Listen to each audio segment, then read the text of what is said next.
Ravi de vous retrouver, mesdames et messieurs. Vous êtes sur Info 24 Sénégal, l'heure de vous donner l'essentiel des nouvelles du jour. Bonjour et bienvenue à tous.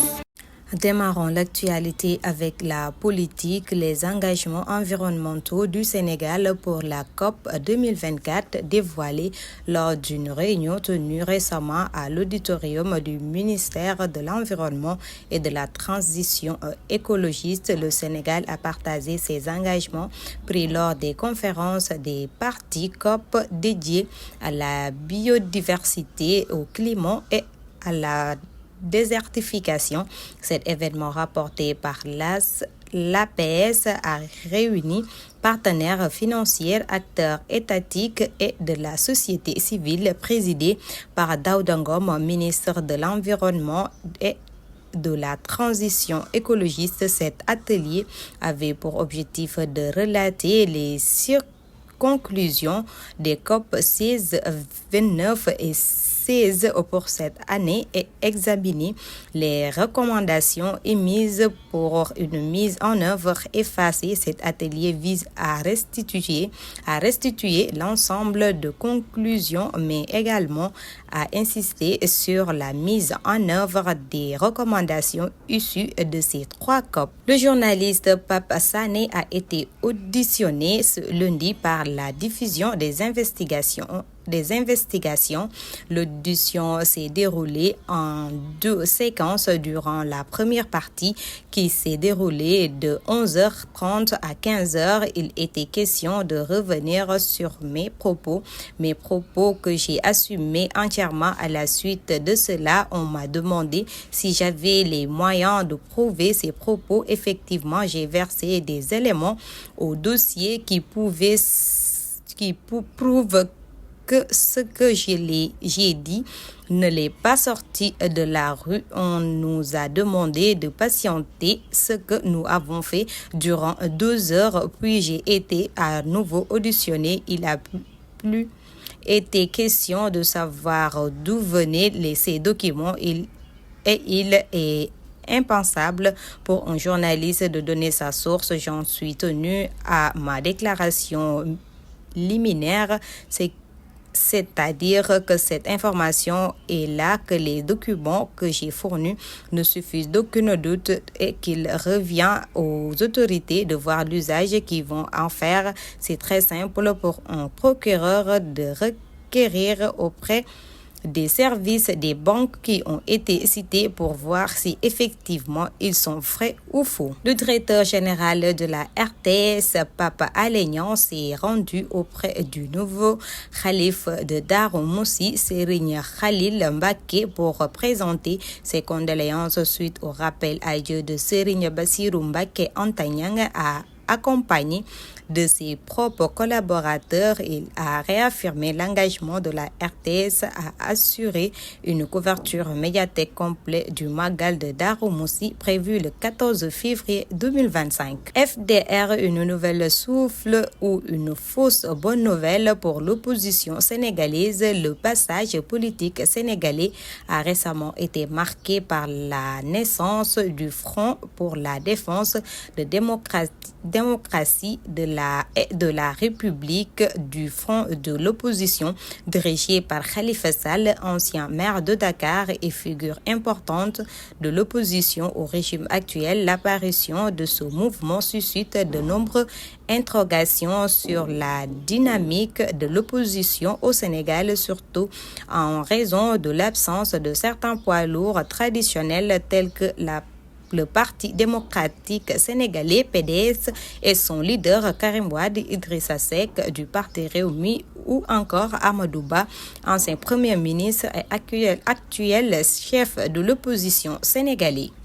L'arachide, la Sonacos déclare avoir collecté 22 000 tonnes dans la région de Diourbel. L'antenne de la Société nationale de commercialisation des oléagineux du Sénégal, Sonacos, à Diourbel Centre, a collecté 22 000 tonnes de grains d'arachide depuis le début de la campagne de commercialisation des récoltes. Une quantité 10 fois plus importante que celle de l'année dernière, a-t-on appris lundi du directeur général du développement rural, Souleymane Diop. À la date d'aujourd'hui, l'usine de la Sonacos de Diourbel a collecté 22 000 tonnes après seulement 2 mois de collecte, annonce M. Diop dans un entretien avec l'APS. Le ministre de la Communication, des Télécommunications et de l'Économie numérique a publié le 6 février 2025 la liste des médias sénégalais conformés au Code de la presse. Le journaliste Ibrahima Lissa Faye a précisé ce lundi 10 février que plusieurs sites initialement omis ont été réintégrés, dont CNews et d'autres médias en ligne. Front social veut une fédération de lutte des travailleurs ce vendredi face à la situation sociale ressentie par le monde du travail.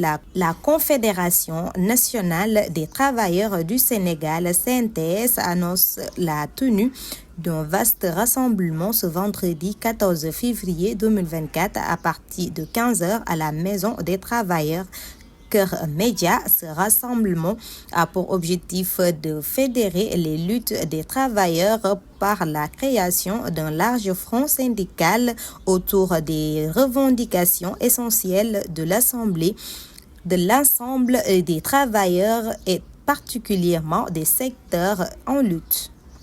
Décès de l'étudiante tchadienne de 23 ans, le procès ouvert.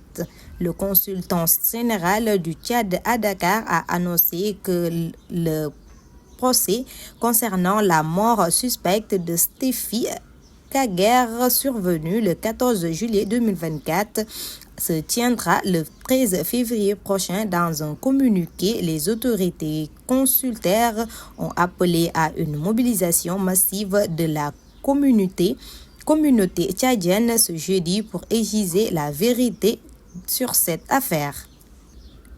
UGB communiqué de presse, il a été confirmé après regroupement et vérification qu'un étudiant au nom de Martha Diagne s'est inscrit en Master 1 en voie de finalisation pour accéder au Master 2 au sein de la promotion P31 SJP, et plus précisément en droit privé, résidant au village A et habitant Pikine, a été retrouvé sans vie dans sa chambre. Les circonstances de son décès survenues lorsqu'il se trouvait seul, restant à élucider. Les autorités compétentes ont été informées et procéderont aux constatations du juge. Une enquête pourrait être ouverte afin de déterminer les causes exactes de cet tragique événement. Nous exprimerons un séisme de magnitude